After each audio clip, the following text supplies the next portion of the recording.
a bit of a curve. This part in here is the actual trunk, okay? So you're looking straight down on top of the tree. The tree's cut in half, you're looking at the actual trunk. So this part here is the trunk. So whether you want to have a perfectly straight branch like that one down there, or one that's slightly curved. The only way that branch becomes curved, by the way, is by you putting wire on it and forcing it shut. It doesn't do that by itself unless you clip it off to a leaf that's growing in that direction, and it will start to go up that way by itself. It's called the clip and grow method.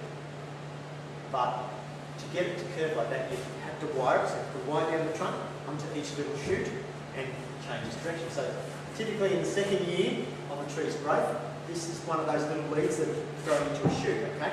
So if you to get full ramification started, you have to look at each individual shoot and wire it and start to think about developing it. So what you've had in the second year is you've had this, which was once the leaf, has now grown into a shoot. You've got your little leaves here now on the end of your little shoot, okay?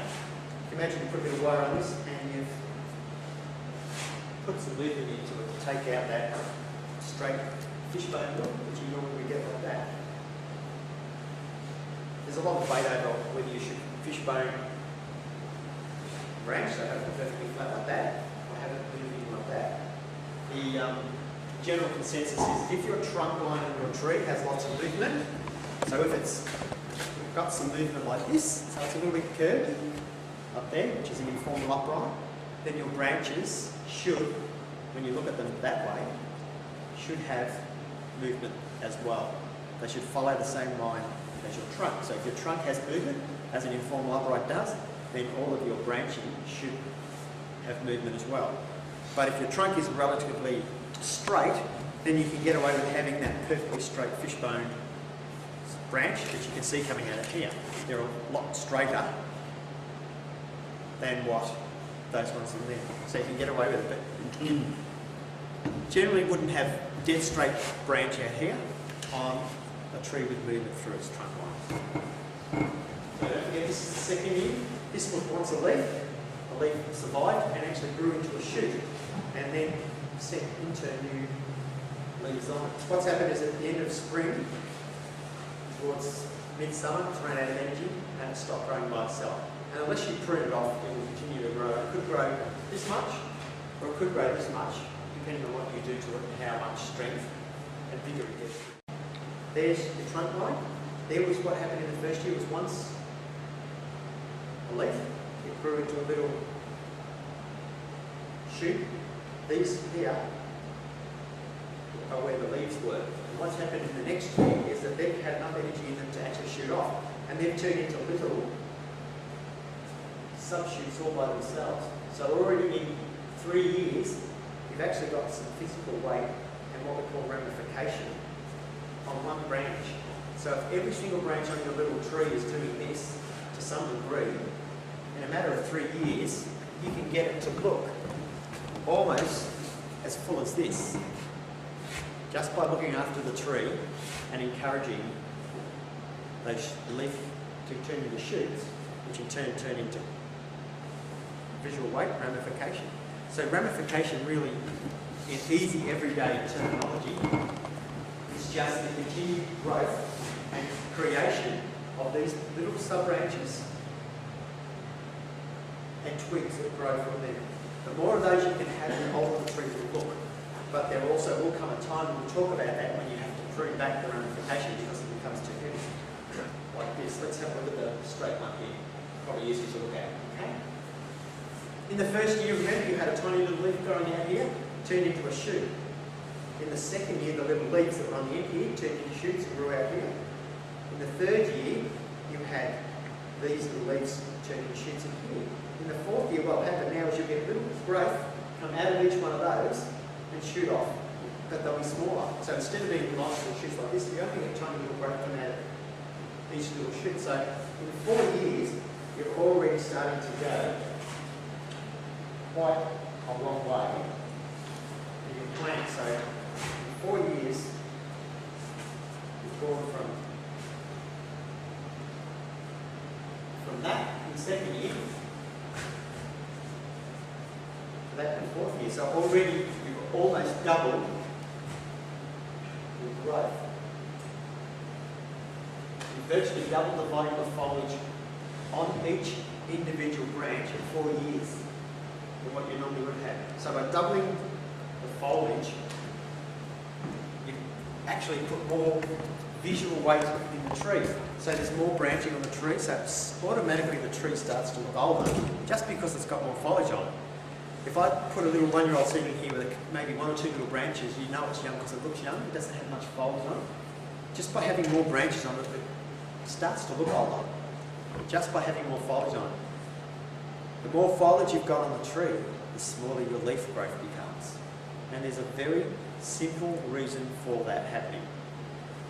When a tree is very young and there's 1 or 2 little branches on them, all the energy is going into those 1 or 2 branches. So the tree grows very fast out of those little branches. The leaves on those little branches usually grow quite large because they're absorbing most, if not all, of the tree's energy. When you've got more foliage, more wood on the tree, more leaf, the tree's energy is better spread and more evenly balanced or evenly spread across the whole tree. If there's more leaf here, so there's 90% more leaf growth on here than a 1-year-old seedling, then each one of those little leaves takes its share of the energy. So therefore they don't get as much as they would if there was 1 or 2 little branches on here. So automatically if they've not got as much energy as what a 1-year-old seedling would, they don't grow as fast. So therefore, or as large, or as vigorously. So naturally they start to slow down just because there's more foliage on the tree to spread the energy around. So the simple and easiest way to reduce your leaf size is to increase the amount of foliage on the tree and you'll get smaller leaf size. Just by simply increasing the foliage on your tree. How does that compare to if you defoliated all the leaves? By defoliating the leaves, which is a simple process of cutting the actual leaf off the tree, it's most commonly used on maples. Trident maples in Japan used up to 3 times in one growing season. So what that means is they take the leaf and they cut it off at the little petal and they leave it till it regrows again. And they can do that up to 3 times in one season. What they're doing is they're increasing the amount of little sub-branches growing, so they're forcing the tree to grow up to 3 times in one season instead of once. The tree needs to be healthy to be able to do it well. But what it does is increases the foliage 3 times as much as it normally would in 1 year. And it's a little trick they use. It balances the vigour of the tree. Every time the tree is forced to shoot out a new set of leaves, it's a little bit weaker than it was. It's a very simple trick we use for reducing needles in pines. On the secondary budding for a pine tree, it has half to a third of the energy it would normally have. It doesn't have the strength to pump out huge big pine needles, so therefore the little needles are actually smaller. But you've really got to know what you're doing with pine trees. Not as a matter of just cutting everything off and hoping for the best. But as you can see, by forcing a tree to rebud again, you can actually get the desired effect. The tree needs to be healthy and needs to be very well looked after for it to be successful for it, and you wouldn't want to do it every year. Because this is a Chinese elm, and most of these are Chinese elms, they have a naturally small leaf anyway, so you're not going to gain a lot by defoliating them, not to mention it's going to be very hard to defoliate a tree with a leaf size that small as well. So one of the little tricks you can use is you can actually find trees that have little foliage leaves anyway to start with, which makes half the battle a lot easier. You know, trees like Moreton Bay figs that have huge big leaves take many years to get that leaf size down from something like this down to something like that. Again, by simply increasing the foliage, the amount of sparse volume of air, they'll increase, obviously, the physical size of the tree. Now, you can see the same effects here. Both these trees are very similar in the amount of foliage that they've got compared to the height of the tree, just the tree in general. They're both supporting similar types of foliage. One's quite large, one's quite small as far as its physical height. But typically their energy levels are very similar. One looks a little bit older because this one here is taller, so people presume it's older. It's no older than this, I don't think, to be honest with you. It was grown in the field, and what I mean by grown in the field, it was planted into a very well-turned area, and it was let go crazy. So it was planted in there as probably a seedling like that, maybe half the trunk thickness, and just let grow wild for probably 3 to 4 years. And the whole idea of that was to actually force the trunk to go from a little trunk like that into as large a trunk as possible over the shortest period of time. Because as a commercial proposition, this is easier to sell than what that is. Because people think, oh, that's great, it's got a big trunk, that's what I need. and it's an easier tree to sell. It's a lot more expensive tree to sell than what that would be as well, because of its physical size. In this particular case, what was happening was whatever branches this tree had on it, what was growing in the ground wild, were never going to remain on the tree. They were only growing on the tree for one reason only, and that was purely a sacrifice branch. So they help support the tree with leaves, which it needs to photosynthesize to survive. And once the tree trunk was at the thickness we wanted, then those branches were cut off completely, right back hard to the trunk line itself. So there was no physical branches on it and no physical head on it. It was grown back roughly to where it needed to be, and then put into a plastic container, probably about a 12-inch one, and then sold off as a trunk for somebody to turn into a tree. This, when we pulled it out of the ground, was completely stripped bare. Not one single branch was left on it at all. It was just a trunk line. And I've pretty much grown the tree from scratch, from out of the ground, thick trunk, and then grown. Each one of these branches are new. Each one of these branches on this tree have been grown on after the trunk achieved the thickness that it did. The reason the bark on this one has cracked so well is because it grew so fast it cracked the bark.